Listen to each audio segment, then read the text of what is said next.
훅 인터뷰. 훅 인터뷰 이어갑니다. 미국 대통령 선거 한 달 정도 앞두고 있습니다. 두 대선 후보 간의 첫 TV 토론회가 열렸는데 역대 최악이었다고 합니다. 토론회보다 난장판에 가까웠다, 이런 혹평들이 쏟아지고 있는데요. 결국 대선 토론위원회에서 질서 있는 토론을 위해서 형식을 바꾸겠다고 합니다. 무슨 일이 있었죠? 토론회에서 미국 워싱턴 연결해서 현장 상황 알아보겠습니다. 노정민 통신원 함께합니다. 안녕하세요. 네, 안녕하십니까. 워싱턴입니다. 워싱턴도 추석은 추석인데 어떻게 보내세요? 예, 특별히 추석 기분은 잘 안 납니다만, 네. 그래도 한국에 계신 부모님들 가족에게 전화하고요. 예. 네. 또 이런 마트나 이런 떡집에서 떡도 좀 사다 먹고, 네. 그러면서 좀 조촐하게 명절 분위기를 좀 느끼려고 노력은 하고 네. 있습니다. 이국 말리지만 명절 잘 보내세요. 예, 우리 한국 청취자분들도 명절 잘 보내시기 바랍니다. 네. TV 토론회 보셨어요? 어떤 일이 있었던 거예요?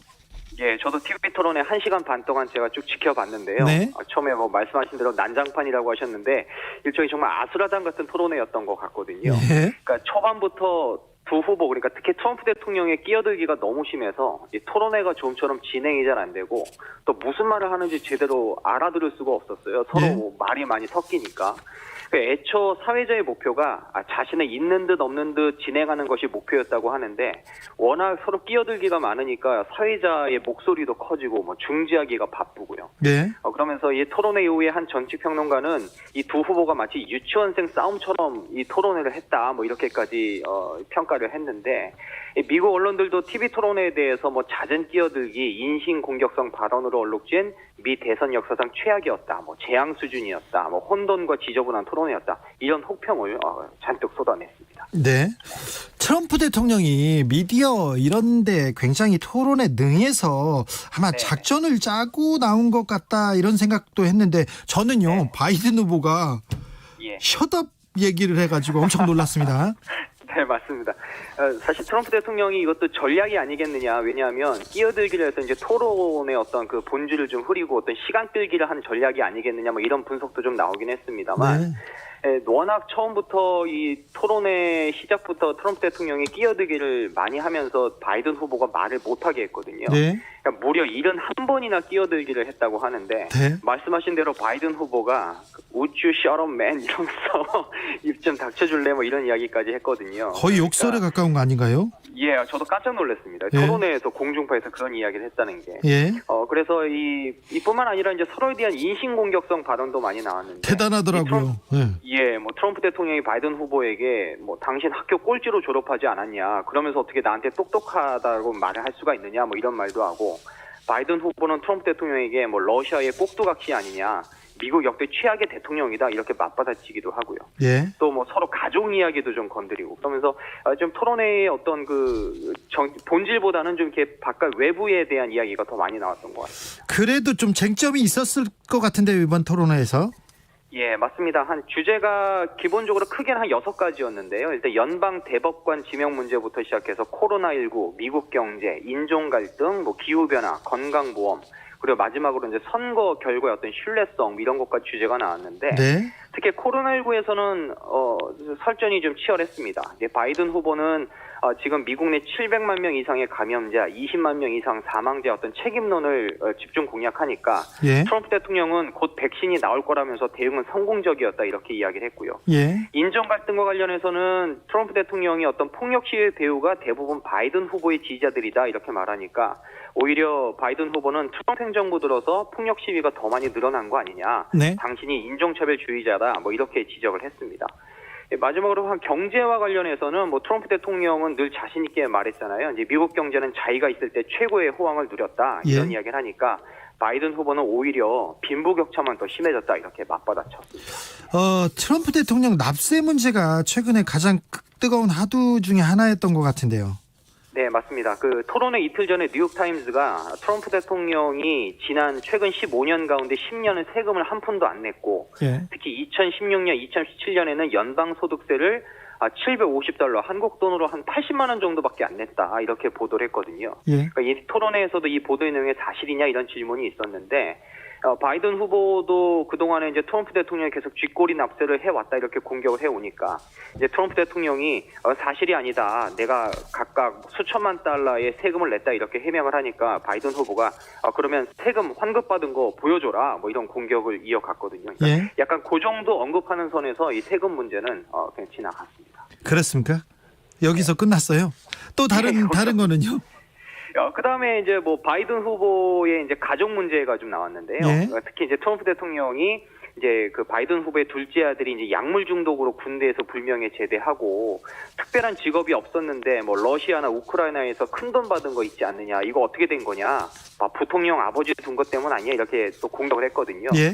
그러니까 바이든 후보는 그것도 역시 사실이 아니다 라면서 오히려 자신은 그 아들이 자랑스럽다라고 말하고 오히려 그 참전용사였던 큰아들을 언급하면서 트럼프 대통령이 최근에 참전용사들을 패배자다 이렇게 말한 의혹을 꺼내면서 또 역공을 취하는 그런 모습도 좀 보였습니다. 그런데요, TV 토론을 누가 잘했는지, 누가 조금 우세하다 이런 평가도 좀 나왔습니까?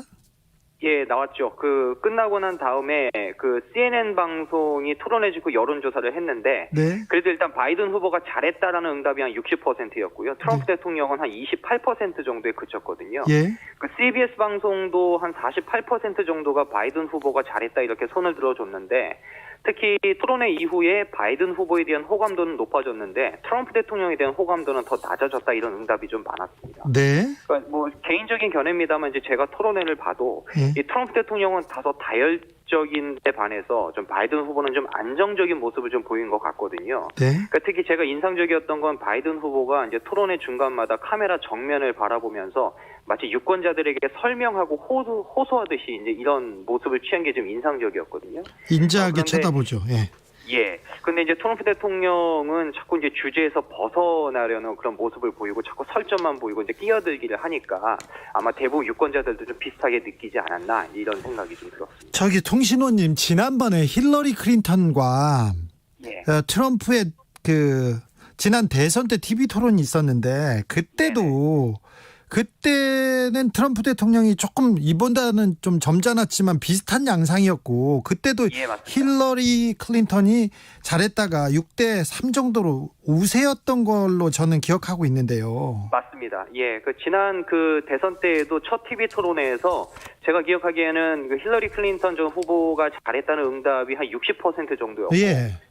트럼프 대통령 당시 후보도 한 27, 8% 정도로 클린턴 그 후보가 더 잘했다라는 평가가 나왔고. 그렇죠. 이번하고 거의 비슷한 것 같아요. 예, 근데 결국 결과는 트럼프 대통령이 당선이 됐었잖아요. 네. 그러니까 이 TV 토론회의 그 여론조사 결과가 과연 곧바로 그것이 직결되느냐, 그거는 또 다른 문제 좀 지켜볼 필요가 있어요. 그런 것 같아요. 네. YJM님께서 바이든 침해설 불식됐겠네요. 이렇게 물어봅니다. 잘 못 들었습니다. 바이든 침해설이 좀 한판 돌았지 않습니까? 한바탕. 예. 근데 뭐 이 부분은 좀 불식됐죠. 예, 뭐 그동안 계속 뭐 그런 이야기가 나오고 뭐 슬 자고 있는 뭐 네. 바이든 후보 막 계속 공격을 했는데 이번 토론회에는 바이든 후보 측이 굉장히 준비를 좀 많이 하고 좀 안정적인 모습을 보이면서 좀 약간 색다른 모습을 보여준 것 같습니다. 네. 소설이님은 이런 얘기 하셨어요. 세계 최강국 미국에서 고르고 고른 대통령 후보가 트럼프와 바이든이라니 이렇게 얘기하십니다. 네. 자, TV 토론 이후에 저 두 후보 간의 지지율 판세 어떻게 보십니까? 어떻게 되고 있습니까? 글쎄, 뭐 지금까지는 뭐 각 여론조사에서 바이든 후보가 많이 앞서고 있거든요. 네. 뭐 전국 지지도에서는 뭐 적게는 5, 6%에서 많게는 9% 정도. 근데 이제 미국 선거는 뭐 아시겠지만 전국 지지도보다는 경합주들의 선택이 더 중요하잖아요. 예. 그런데 이 승패를 가질 경합주에서도 바이든 후보가 평균 한 4% 정도 앞서고 있는데, 그러니까 좀 예를 들어보면 지난 대선 때 트럼프 대통령이 근소하게 이겼던 위스콘신주 같은 경우에는 이번에 바이든 후보가 한 7% 정도 앞서고 있고요. 또 주요 경합주인 뭐 미시간, 뭐 오하이오, 펜실베니아 이런 데에서도 대부분 바이든 후보가 좀 앞서고 있거든요. 그런데 이번에 TV 토론의 결과가 일단 바이든 후보 쪽으로 좀 기울었기 때문에 이 트럼프 대통령에게는 쉽지 않은 선거가 되지 않겠느냐 이런 예상이 좀 많습니다만. 그런데 격차가 지금 줄고 있지 않습니까?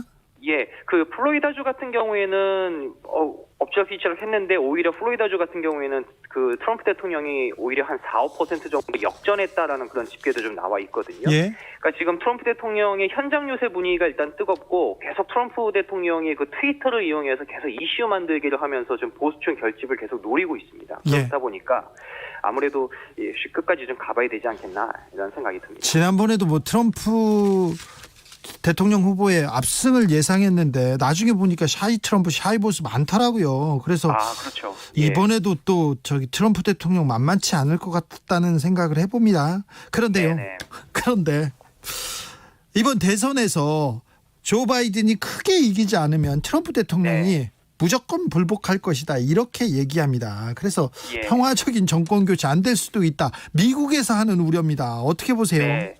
맞습니다. 지금 계속 좀 트럼프 대통령이 그 이야기를 하고 있는데 지금 이번 대선의 특징 중에 하나가 이 코로나19 때문에 현장 투표가 아니라 우편 투표를 많이 하거든요. 예. 그러니까 저도 어저께 우편 투표 용지를 직접 받아봤는데 이 트럼프 대통령이 계속 주장하는 것은 이제 우편 투표를 하게 되니까 이제 부정 투표의 가능성, 선거의 신뢰성, 공정성이 계속 떨어진다 이제 이런 이야기를 계속 하고 있는 겁니다. 네. 그래서 지난 23일 기자회견 때에도 만약에 대선에서 질 경우에 평화적인 정권 이양 약속하느냐 이런 기자의 질문에 트럼프 대통령이 무슨 일이 일어날지 좀 봐야 된다 이렇게 답했거든요.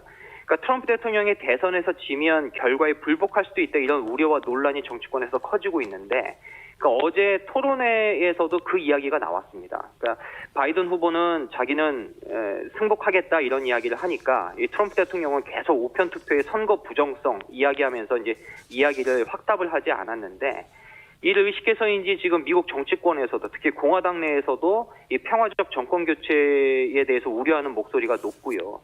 실제로 상원에서도 이 질서 있고 평화적인 정권 이양을 약속하는 결의안이 공화민주 양당 의원의 만장일치로 채택되기도 했습니다. 지금 주요 이슈가 되고 있습니다. 참 미국에서 평화적인 정권 이양을 이걸 걱정해야 됩니다. 또 대통령이 자기 이 선거의 공정성을 담보할 수 없다 이런 얘기를 막 하는 것 자체가 조금 좀 미개하다 이런 생각을 하는 분들도 있습니다. 뭐 저도 처음 보는 어떤 그런 현상인데 트럼프 대통령의 특유의 어떤 또 선거 전략의 하나라고 좀 볼 수가 있겠죠. 네. 토론회가 몇 번이나 더 남았습니까? 2번 더 남았어요. 대통령 선거는 2번 더 남았는데요. 오는 15일과 22일에 있고 이 부통령 간의 토론회도 다음 달 7일에 열리는데 아까 말씀하셨지만 1차 토론회가 너무 혹평을 받다 보니까 대선 토론위원회 측에서 토론 형식 바꾸겠다고 했거든요. 그러니까 정확히 어떤 형식이 될지는 곧 발표하겠다고 하니까 다음 토론회도 한번 지켜보겠습니다. 네, 토론회 또 지켜보고요. 미국 대선 소식 계속 전해주십시오. 추석인데 오늘 말씀 감사합니다. 지금까지 즐거운 추석 연휴 보내십시오. 네. 지금까지 미국 워싱턴의 노정민 통신원이었습니다. 2081님께서 미국 대선 토론을 높게 평가합니다. 목소리가 높은 사람이 대통령 될 가능성이 높을 것 같아요. 그런 또 시각도 있습니다. 이명림님께서는 코로나로 추석에 시간이 남네요. 아내와 같이 가을을 느끼러 통도사 암자들을 걷고 왔어요. 가을의 한중간에 와 있는 느낌이 좋았습니다. 네, 이렇게 두 분이서 좋은 시간을 보내셨으니 잘했습니다. 좋은 추석이네요. 7688님 고향에 못 내려갔더니 고향에 계신 어머니께서 손주들 용돈을 보내셨어요. 근데 부모님 추석 용돈으로 즉시 묻고 더블로 갔습니다. 잘하셨습니다. 네, 잘하셨어요.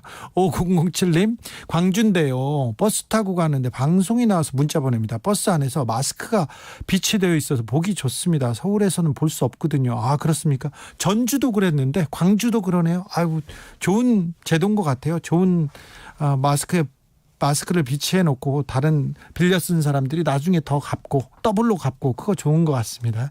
6025님 저녁 먹고 나서 가족끼리 달 구경 겸 산책하려고요. 이번에는 이런 소원 빌어봐야겠네요. 앞으로는 나의 행동으로 다른 사람에게 다른 생명에게 피해가 가지 않게 해주세요 라고요.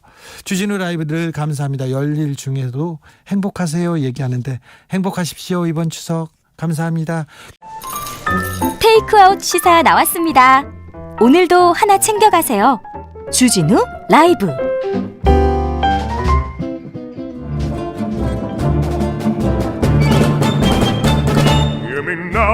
여기도 뉴스 저기도 뉴스 빡빡한 시사 뉴스 속에서 가슴이 답답할 때 뇌 휴식을 드리는 시간입니다.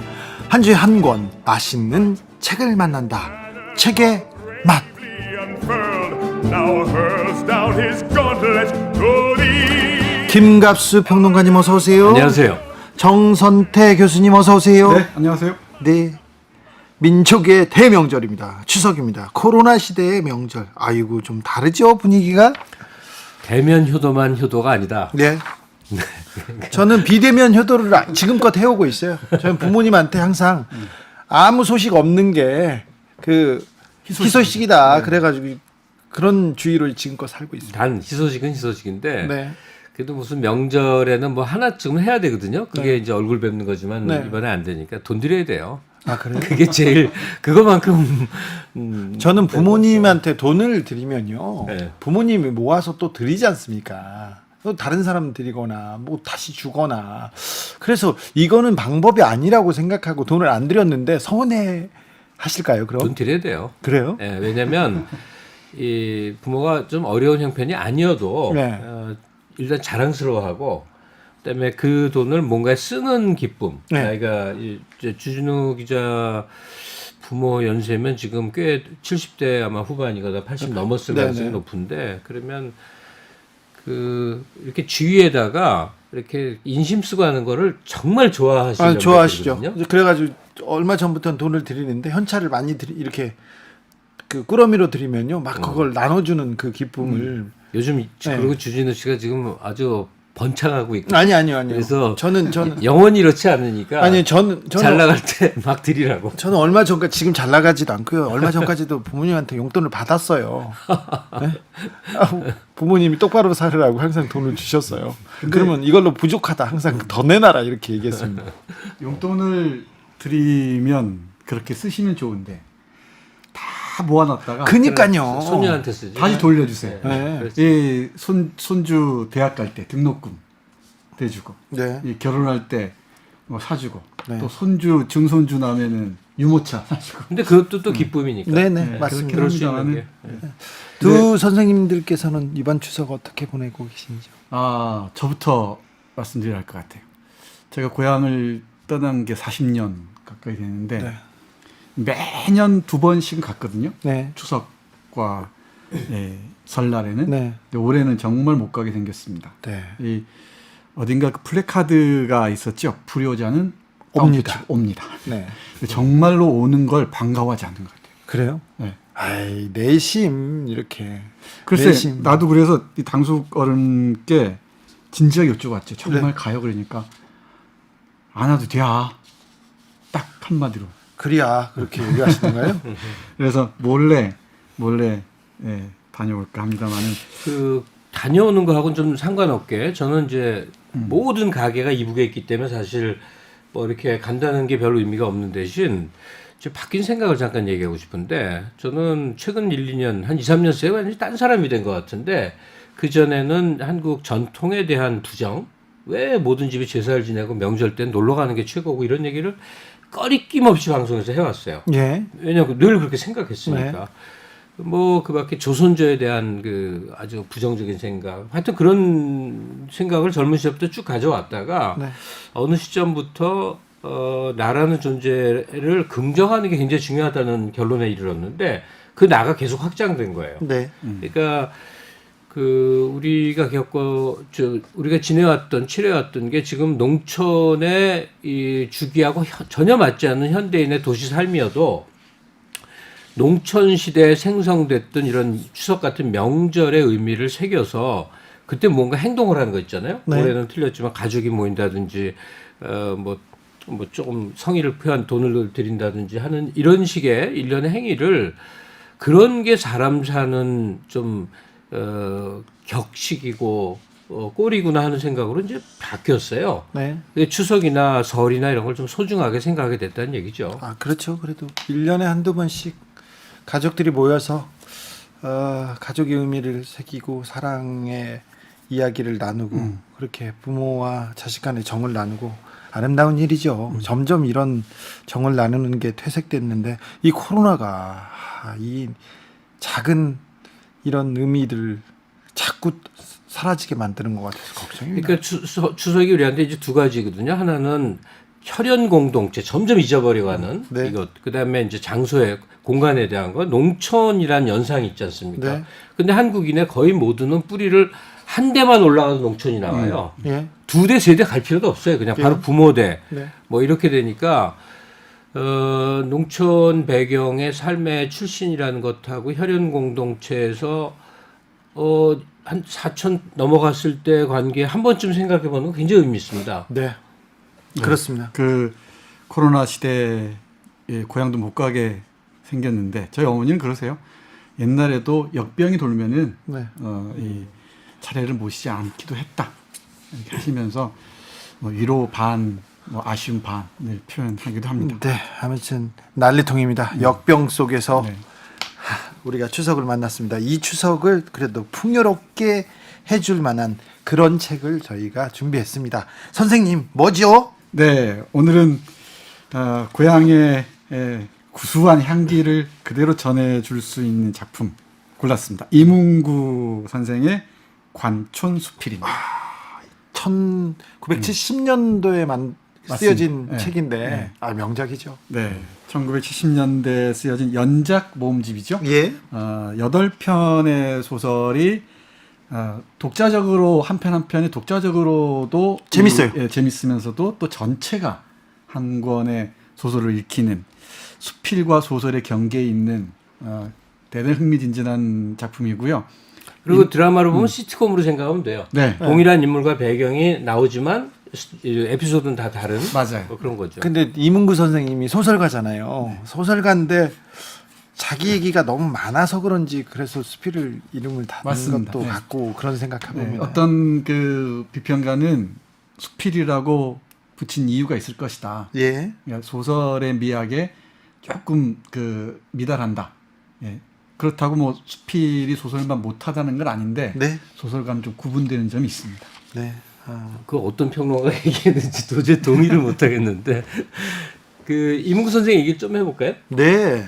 그 이제 돌아가신 지도 벌써 2003년에 돌아갔으니까 20년 향해 가네요. 네. 20년 다 돼갑니다. 근데 이제 거대한 존재인데 이렇게 기억들 못할 것 같아서 저는 고등학교 때 예. 예전에는 지금 고등학교랑 다른 게 고등학생이 뭔가 활동을 많이 했어요. 교지 만들고 뭐 이런 거 직접 다 했어요. 예전에는 4.19의 주역도 고등학생이었고, 맞아요. 그다음에 네. 학생운동 때, 그리고 3.1 만세운동 때 이럴테면 중고등학생이 사회의 주역이었잖아요. 그렇죠. 근데 선생님 때도 고등학교 때 네, 활동을 원고 하셨어요. 청탁하러 이제 이문구란 작가를 찾아갔어요. 원고를 청탁하려고 네, 교지 원고. 교지 원고를 청탁하러.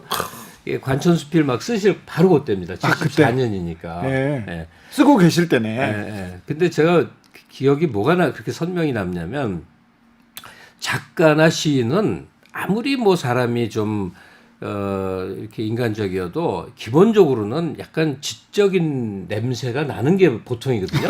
네. 근데 완전 노무자예요. 아, 이거. 그러시면 안 됩니다.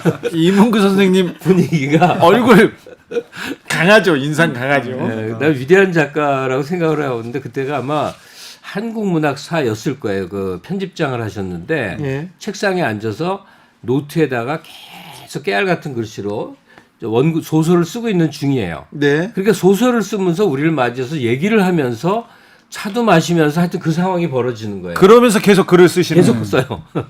근데 일단 우리 점퍼 있죠. 네. 점퍼 중에서도 그 가장 그 전형적인 노동자 전형 전가 있잖아요. 야상 같은 네. 충남 보령에서 막 올라온 듯한 그런. 네. 어투도 이렇게 그러니까 아무리 제가 고등학교 문예반 원고 청탁을 하러 다녀도 당대 1급 막 최인호 이런 사람들 만나고 그랬거든요. 아, 그래요? 서정주 선생 가서 이제 원고 받고 뭐 오. 이런 시기였는데 그때는 당대 최고의 작가들이 고등학생 청탁을 거절을 못하는 분위기예요.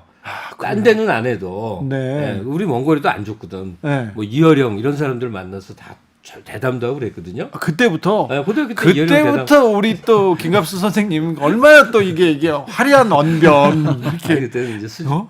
아니 근데 지금 생각나는 게 지금도 이렇게 약간 소박한 분위기의 작가들이 뭐 있습니다만 이문구 선생이 참 유난히 소박하고 꼭 농촌에서 이렇게 김매고 있어야 맞을 것 같은 분위기의 외모, 말투 이랬던 게 생각나는데 역시나 그의 작품 모든 것이 네. 도시적 세련성, 모더니즘적 향기 이거하고는 완전히 대척점에 있는 네. 한국의 그냥 뭐 토속미라고 그럴까 있는 그 자체죠. 고향을 떠나서 서울에 왔는데 인생 살기 어렵더라. 이런 이유가 이렇게 네. 저변에 쭉 깔려 있죠. 큰 그 흐름으로 보자면 이 관촌수필도 일종의 귀향 소설에 속하죠. 예, 네, 귀향 귀향의 소설. 두 가지 의미를 얘기할 수 있을 것 같은데 하나는 직접 고향에 가는 거죠. 이 명절을 맞이해서 또는 옛 동물을 만나러 가는 그런 귀향도 있을 테고 또 기억의 귀향도 있을 겁니다. 이 서울 생활이 힘들 때마다 고향에서 있었던 그 사람들 생각하죠. 옹점이든 대복이든 이 석공이든. 네. 근데 재밌는 게 이 관촌수필 8편 중에 첫 번째 작품이 일락서산인데 일락서산에서 그 왕수나무가 사라진 퇴락한 자기 마을을 보면서 딱 자신을 실향민으로 정의를 해요. 네. 이제 영락 없이 실향민이 되고 말았구나라는 인식이죠. 한국 문학사 전체를 통틀어 보면은 실향의 의식, 실향민 감각이 정말 많았죠. 크게 3번입니다. 한 번은 식민지 시대 때 네. 이제 먹고 살기 위해서 만주로, 이 연해주로, 중국으로 또 일본으로 다 떠나지 않습니까? 네. 또 강제징용도 있고 그리고 전쟁 때 이 고향 잃은 사람들 그리고 산업화로 고향 잃은 사람들. 근데 이문구 선생 같은 경우는 3번째에 속하죠. 산업화 시대에 이제 다 고향을 떠나야 했는데 이 소설 전체가 고향으로 돌아가는 과정들을 보여주면서 고향의 기억들을 환기하는. 네. 예, 그러다 보니까 어쩔 수 없이 지역어, 사투리가 계속 나오죠. 주 저음을 이루게 되는데 구수한 대단합니다. 충청도 사투리가. 네. 지금 고향 얘기하고 실향민 이런 얘기하니까 젊은 청취자들은 아유 할아버지들 얘기하냐 이런 생각하시는 분들 많은데요. 관촌수필은 명작 중에 명작으로 영화 감독 박찬욱 감독께서 자기가 가장 감명 깊게 읽은 책으로 항상 꼽는 책이에요. 그러니까 젊은 사람들도 명작은 오래 갑니다. 네. 100년간 그 작품이 살아있다. 그 얘기가 그 스토리텔링이 통한다. 이렇게 생각해보면 얼마나 명작이겠어요. 그럼요. 지금 73년도, 74년도 그때 작품이 지금 우리가 추석 때 읽자고 들고 나왔으니까 이거 뭔가 있구나. 그렇게 생각해 보시고 귀를 쫑긋 세우시기 바랍니다. 선생님. 예, 작품 내용으로 들어가기 전에 이문구라는 작가의 문학성의 한 가지는 꼭 짚고 넘어가야 될 게 있어요. 네. 얘기를 해야 될 게 있는데 문체 얘기를 안 할 수가 없어요. 네. 지금 주진수 씨 우리가 조선조의 왕을 조선조의 사람을 만나면 세종대왕을 만나면 대화가 될 수 있다고 생각하세요? 어렵죠. 아예 불가능해요. 네. 불가능해. 네. 불과 30년 전에 함경도 사람하고 제주도 토박이 사람이 방송에서 만나서 대화를 시도했는데 끝내 의사소통이 안 돼서 그때 일제를 겪은 분들이었기 때문에 1호로 해서 통역을 했던 적이 있어요. 저도 옛날에 제주도 토박이하고 대화 완전 불가능할 게 알았거든요. 더구나 최근 3, 40년은 사회 변동이 더 급격했고 그다음에 표준어 통일이 텔레비전 때문에 이제 이런 다 다르거든요. 이게 우리가 그 억양만 바뀐 게 아니에요. 우리는 이제 성조 없지 않습니까? 옛날에 성조 있었는데 안 쓰고 한 100년 전 사람하고도 대화가 굉장히 안 돼. 그걸 지금 재현하는 학자들이 있어요. 예. 유튜브 방송을 하시던데 이렇게 보면 그분은 한중일 세 나라의 최근 언어, 100년 전 언어, 또 지역별 언어를 이제 자기 말로 하는데 굉장히 어렵습니다. 예, 제가 뭘 얘기하려고 하냐면 이문구 선생의 문체는 한국 사회 그 해학, 사설이 늘어지는 만연의 문체가 거의 마지막으로 보존된 문체예요. 지금 만약에 컴퓨터로 빨리 문장 짧게 쓰던 사람들이 읽으려고 그러면 거의 죽을 정도로 힘들 거예요. 맘먹고 읽으려면. 옛날 작가들은 그렇게 길게 썼어요. 네. 진짜로. 그 계보 중에 아주 왕 같은 사람이에요. 네. 이 해학적 사설이 막 줄기줄기 우리 판소리 사설처럼 이어지는 거. 그렇기 때문에 내가 한국어에 대해서 내가 한국인인데 누구나 똑같이 쓰는 수준이 아니라 한 차원 높은 우리 언어를 구사하고 싶은 욕망을 가진 사람들이 있을 거예요. 예. 그게 연애용이건 지식용이건 뭐가 됐든 이문구라는 관문을 통과하면 언어 세계가 달라지죠. 굉장히 아름답습니다. 네, 문체의 이 한 문장이 이어지는 게 엄청나게 길고 계속 살이 붙어 나가는 그런 식인데 지금 우리가 구사하는 것과는 매우 다른 문장 방법이에요. 네, 아주 유장한 격조가 있죠. 근데 중요한 말씀하셨는데 제가 학생들에게 이런 작품을 읽히면 못 읽습니다. 못 읽어요. 예. 그런데 이 문학이 특히 소설이 여러 가지 그 역할이랄까 뭐 기능을 가질 텐데 제가 보기에는 언어의 저장고, 보물선 같은 역할을 합니다. 각 지역마다 대표적인 작가들이 있어요. 네. 예를 들면 경상도 쪽이라면은 김정한 선생이나 네. 김원일 선생 같은 경우가 대표적이고요.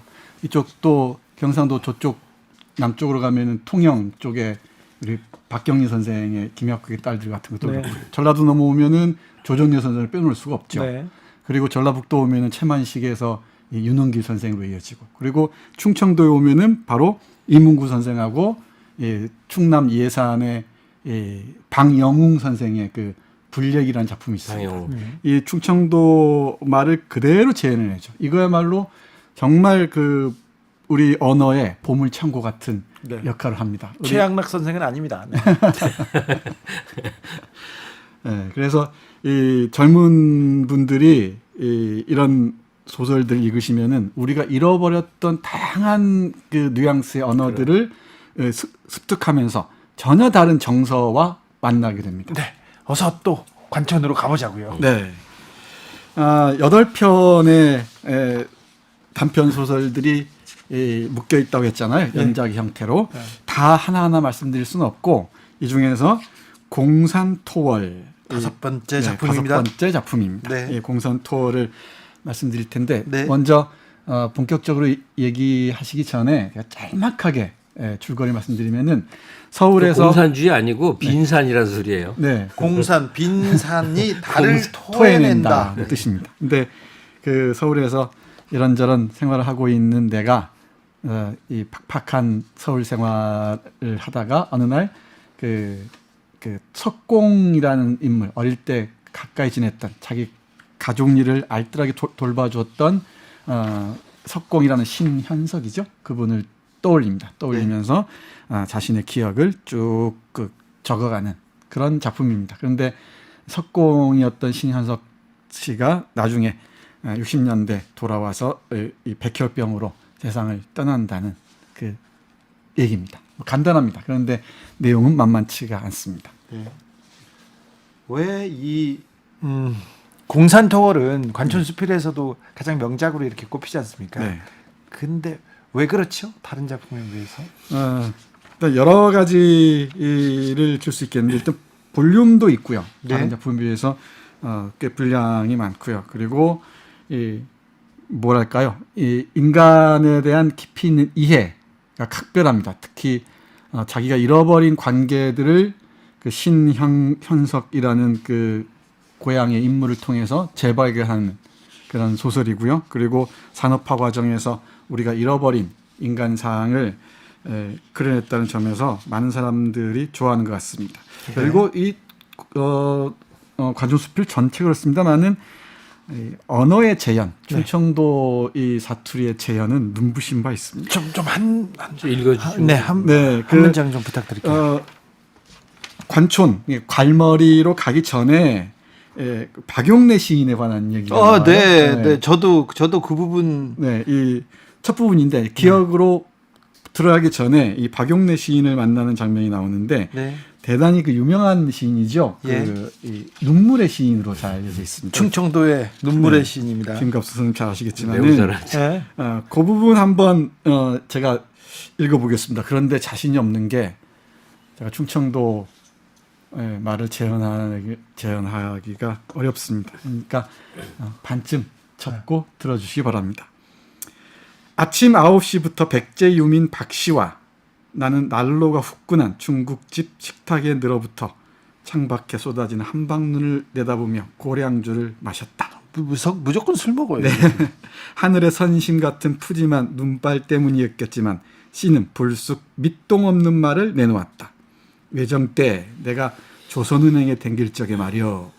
씨는 전재민같이 야인 손가락으로 고량주 잔을 삼키고 나서 말했다.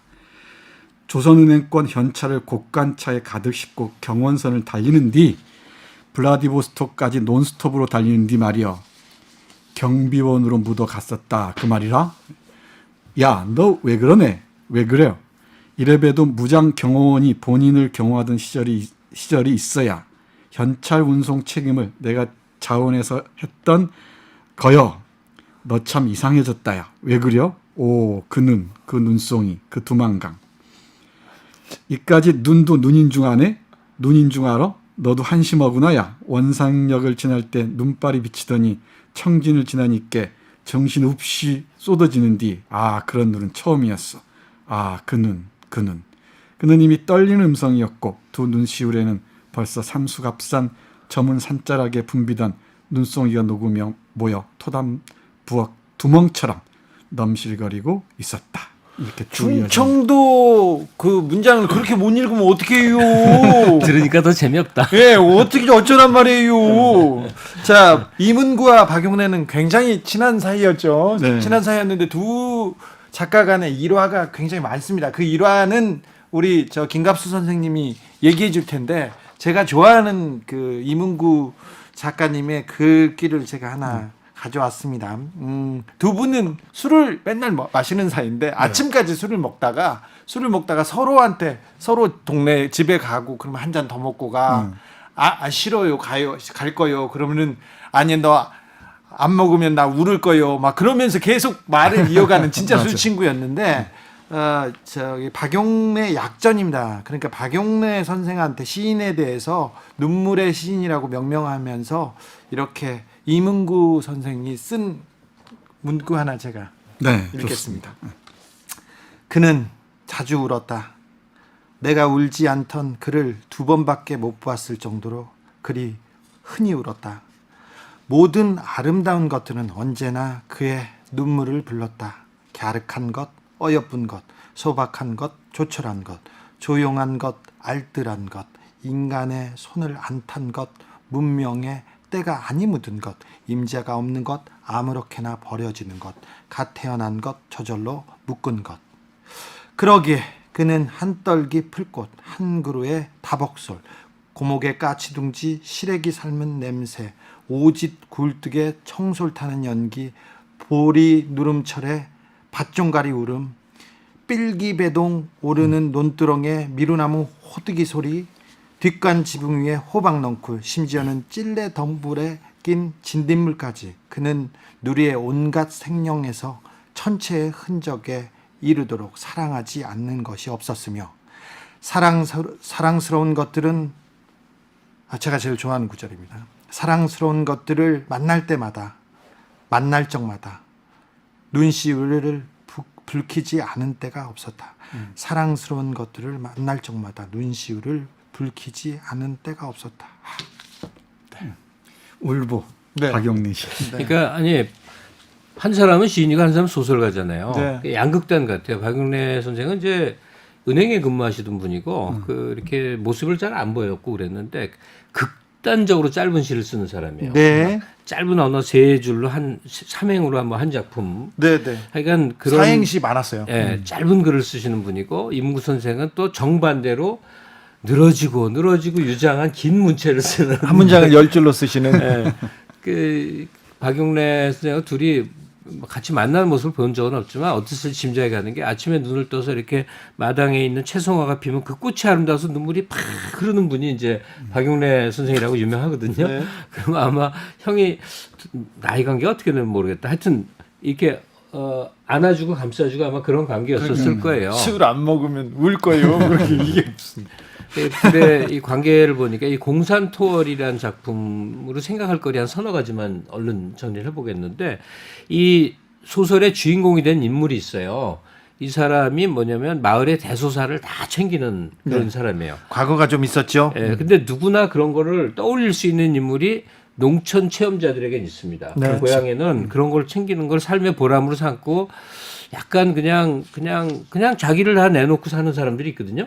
근데 이 주인공이 바로 그런 사람인데 지금 우리가 무슨 A 아파트 3동에 사는데 그 동에 대소사를 다 챙겨주는 마을 아저씨 기억나요? 네, 있을 수가 없죠. 네, 네. 그러니까 예전 농촌 공동체에서의 전형적인 삶의 모습이고 그리고 또 하나는 이 사람이 이 주인공 아버지를 끊임없이 돕고 수발을 들고 존경해서 그러다 보니까 이 좌익으로 연루가 돼갖고 5년 동안 징역이나 살아요. 네. 이념 갈등에서 아무것도 모르는 분이 착하기만 한 사람이 이 그 어떤 그 현실적인 피해를 입는 징역 5년이 얼마나 큰 거예요. 그렇죠. 그 다음에 또 하나가 우리는 지금 다 잊어버렸고 이 6.25 동란이라는 한국 전쟁이 가져온 게 99.9%가 다 나쁘지만 난 한 가지 좋은 점은 있었다고 생각해요.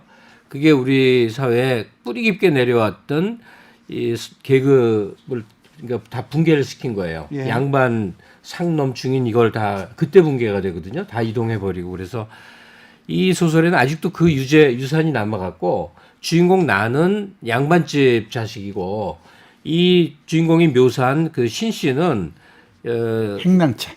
행랑채의 머슴신 분이에요. 그래서 느껴지는 거리감을 극복하는 얘기거든요. 네.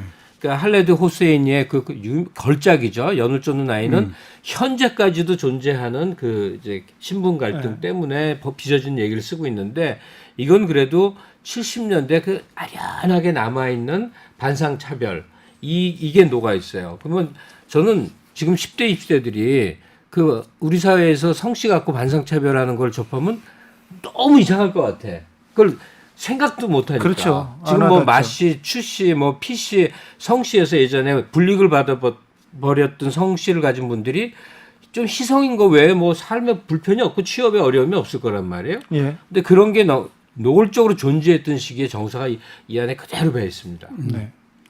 잘 말씀하셨는데 이 석공 신서방의 아들이죠. 아들인데 석공이 이 화자인 나 이문구 선생이겠죠. 네, 네. 나의 집안의 대소사 잘 살펴주고 그리고 그 아버지가 고생할 때 사식 다 넣어주고 다 보살폈단 말이죠. 아버지가 이제 이문구 선생 좌익이었던 네, 거예요. 근데 이문구 그것 때문에 선생 아버지가 전쟁 때 돌아가셨죠. 이 아버지를 이문구 선생의 아버지가 사회주의적인 이 이념을 갖고 있었는 모양이죠. 그래서 돌아가셨습니다. 네. 형도 돌아가시고 그렇죠. 그래서 네. 그것 때문에 이 석공이 감옥살이를 한단 말이에요. 네. 5년형을 받았는데 일찍 풀려나긴 합니다. 특사로 풀려나긴 하는데 그럼 정말 열심히 살았던 것이죠. 근데 이 관촌수필 전체를 통틀어서 공산 토월이 이 중요한 작품을 간주되는 이유 중에 하나가 그 아버지가 그러니까 대갓집 아들 아닙니까? 아버지가 그리고 이 지식인이고 아버지가 이 석공이 결혼하는 날 거기 춤을 춥니다. 아주 유명한 장면인데 춤을 추면서 석공 거기 온 마을 사람들과 다 어울리는 그 장면이 바로 관촌수필 정치에서 여기 나옵니다. 그러니까 마을 어르신이 그렇죠. 그 아주 신분 낮은 사람 아끼던 애 결혼한 장가 간다고 와서 막 덩실덩실 춤추니까 이게 있을 수 없는 관계예요. 그 당시에는요. 네. 그거야말로 그 전체 마을 전체가 반상의 차별이 없이 어우러지는 현장이었던 거죠. 그 부분 읽어드리겠습니다. 이 부분은 꼭 봐야 됩니다. 사투리가 안 나오니까 제가 읽을 수 있을 것 같습니다. 네. 이 석공의 결혼식 날입니다. 다시 한번 뜻하지 않은 일이 벌어졌음이니 그것은 아버지가 일어서서 어깨춤을 추기 시작한 거였다. 그때까지 내가 알고 있던 아버지는 그렇게 평범한 사람이 아니었다. 할아버지 앞에서는 항상 무릎 꿇고 조아려 공손하기가 몸종과 다름없었지만 처자 앞에서는 단란하고 즐거워 웃더라도 결코 치아를 내보인 일이 없게 근엄하되 한내천 백사장에 강연장이 설치되면 뜨내기 장돌뱅이까지도 전을 걷어치울 정도로 수천 군민이 모여들게 마련이었으며 산천이 들렸다 놓인다 싶게 불뿜듯 웅멸을 했는데 그때마다 청중들로부터 천둥보다 더 우렁찬 환호와 박수갈채를 얻고 당신을 알던 모든 사람들한테 선생님이란 경칭을 받았던 저만치 멀리로 건너다 보이며 어렵기만 한 사람이었다. 어디 그럴 법이 있을 수 있단 말인가. 남의 집 우란 출입에 노랫가락과 어깨춤 신기함과 경이로움을 주체하지 못해 나는 몹시 당황했지만 그러나 그런 거북스러움도 슬며슬며 가셔지고 있었다. 멍석 가장자리로 둘러서 있던 모든 사람들이 덩달아 함께 어울려 춤을 추기 시작했던 것이며 그 속에는 작대기 막대기와 새끼 타래를 내던진 쌍례 아베와 복산 아베, 덕산이와 조패랭이가 섞인 채 누구보다도 흥겨워 몸부림을 하고 있었기 때문이다. 네. 명장면 중에 하나입니다. 네. 이렇게 아버님과의 관계 그리고 자신과의 관계 어떻게 보면 멘토인 것도 같고 막 그런 생각을 관계를 이어가다가 아파요. 하필이면 아파요. 그리고 아파서 이제 얼마 생이 남지 않았잖아요. 그때 또 하는 얘기가 또 가슴으로 팍 옵니다. 네. 그죠? 네. 우리 김 선생님 뭐 금방 하신 말씀 있을 것 같은데. 아니 뭐 할 얘기가 있는데 이게 마무리로 가야 될 얘기 같아 갖고 네. 지금 그러면 진짜 저기 있는데. 우리 신 선생이 백혈병 걸려서 사경을 네. 하면서 생에 대해서 몇 가지 얘기를 하는데 그 부분 좀 읽어주십시오. 네, 그 이제 이 석공이 백혈병으로 서울을 와요. 예. 그래서 이 내가 병원 세브란스 병원으로 모시고 가죠. 네. 근데 살 가능성이 별로 없습니다. 근데 살고 싶기도 하고 또 내가 이 산다고 논밭을 다 팔아버리면은 딸과 자식과 이 마누라는 어떻게 살란 말이냐. 아니, 그러니까 그때는 의료보험이고 뭐가 없을 네, 때인데 아무것도 없으니까. 병 고치려면 집안을 다 걷어를 내야 되는데 그럼 내 자식 새끼들 학교 어떻게 보내느냐 이 생각 때문에 내가 죽는 게 낫지. 네. 이러다가 내가 살아야 돈을 벌어서 애들을 먹이지. 그렇죠. 이 말을 오락가락 네. 하는 거예요. 계속 살아야겠는데 또 죽어야겠고 또 네. 죽어야겠는데 또 살아야 돼요. 네, 그 눈물 나는 부분이 대목이죠. 네. 읽어보겠습니다. 전 눈물이 왈칵 쏟아지는 부분입니다. 우리 신서방이 하는 얘기입니다. 놔둬라 놔둬 여기에 이놈의 옆편네 집에 가지 마 절대로 가면 안 돼요. 이 부분은 뭐냐면 집에 가서 빨리 논 팔고 밥 팔아서 병원비 마련해 오라는 얘기입니다. 내 한 몸 살자고 논 팔고 밥 팔면 새끼들은 뭐 먹고 사네. 근데 또 마음이 바뀌는 거죠. 새끼들 먹이고 그것들 가르쳐야지. 팔지 마. 팔면 안 돼요. 차라리 내가 인양 죽을 티여. 나 하나 죽고 여러 목숨 살아야지. 내 소매자락을 뜯어먹을 듯이 거머쥐며 그는 울부짖었다. 그러면서 나에게 하는 말입니다. 정이 딸 이름이에요. 훈년이면 그년도 중학 들어갈 텐디 자네 후제라도 우리 정이 잊지 마소. 부디 그년 좀 배우게 해줘야요. 자네 장가가 살림남은 자네 집에 데려다가 식모로 쓰소. 식모시키면 야간 학교라도 보내주어야 하여. 자네가 책임지고 고등과까지만 가르쳐주어. 애비 없이 큰 새끼들 그리나 넘들 반만 침이라도 배워야지. 그는 그것으로서 유언을 한 셈이었다. 나에게 남긴 유언이나 다름없는 말이었다. 그리고 이게 이제 소설 속에 녹아 있기 때문에 어떤 작품 속의 상황으로 다가오지만 이게 실제 벌어진 일이라고 생각하면요. 이 이제 백혈병이라고 썼으니까 아마 혈액암일 텐데 저도 이제 가까운 사람을 암투병 끝에 마지막 보내는 과정을 봤는데 저 정도 상황이 되면 그 과거에는 여러 가지 그 진통제를 포함한 약 때문에요. 계속 헛말을 합니다. 네. 지금 여기 석공이 신 씨가 말하는 거와 똑같이 상호 모순되는 얘기와 또 그 뜻에 적합지 않은 단어 나열을 막 하는데 그게 굉장히 그러니까 작가는 그걸 다 취재를 했거나 주위에서 겪은 거죠. 네. 그래서 그 곱씹었다 다시 되뇌었죠. 사경을 헤매면서 이런 장면을 또 만들어내기도 했습니다. 네, 우리 김 선생님 말씀하셨는데 제가 조금 전에 읽어드린 그 부분 아래 이렇게 다시 적어놓고 있습니다. 그 뒤로도 날이 허옇게 셀 때까지 혼명을 거듭하여 상반된 말을 수도 없이 되풀이했던 것이지만 대개가 자기 바른 정신으로 한 말은 아니었던 것이다. 밤을 지새우며 그는 내내 같은 말을 뒤섞어 울부짖었다. 살아야 한다. 아니 죽어야 한다. 내가 살면 여러 식구들 죽인다. 아니 내가 살아야 여러 식구들 먹여 살린다. 논밭 죄 팔아서라도 나를 고쳐다오. 그러지 말라. 더 이상 비치지 말고 나를 버려다오. 헌데 꼭 1년만 더 살고 싶다. 아니다. 지금 죽어야 자식들이 중학교로 다닐 수 있다. 나는 포기했으니 마지막 소원을 들어 제발 물이나 한 모금 마시게 해다오. 새벽 4시 반까지 그의 아우성은 계속되었다. 네. 그러니까 추석에 이런저런 개인 상황들이 벌어질 때 왜 이렇게 좀 오래된 작가의 읽기 힘든 소설을 권하느냐에 대해서 약간 좀 해명이 필요할 것 같아요. 한 2가지 떠오르는 게 있는데 일단 BTS가 방탄소년단이 최근 아주 최고 빌보드 싱글 차트 1위를 두 주나 하고 뭐 하는 그게 다이너마이트라는 노래가 완전 70년대 펑크 음악이거든요. 네. 그러니까 레트로라는 게 만만한 게 아니에요. 이 첨단에 대해서 다 앞으로 더 이상 나가는 게 2위 곡인 카디비의 왑 같은 거 들으면 사람들이 좋아하면서 질리면서 이 인간의 어떤 단만마적인 감정을 너무 느끼게 돼요. 오히려 그 70년대 미국 마이클 잭슨이 어렸고 잭슨 5 했고 그때 춤을 막 보였던 그걸 카피하는 게 그렇게 사람들에게 좋은 거예요. 그럼 이걸 다시 우리나라 상황에 대입하면요. 제가 깜짝 놀라는 게 예전엔 밥 못 먹고 사는 데서 굴문과라고 그랬는데 웬만한 대학의 국문과들이 그냥 성황이다 못해 난리가 났어요. 지금요? 예. 네. 왜요? 왜 그럴까? 외국인 때문에. 외국인들이 오는 거야. 세상에 이런 일이 생길 줄 알았어요? 그러니까 국문과 대학원생이 막 100명, 200명 되는 걸 보면서 깜짝 놀랐어요. 7명, 8명 했거든요. 이게 뭐냐면 이제 한국식으로 해온 길이 옳았던 것이고 다른 나라에서 빨리 이걸 습득해서 따라 캐치업하거나 이런 거예요. 근데 우리 한국인은 뭐 했냐면 서구 따라갔거든요.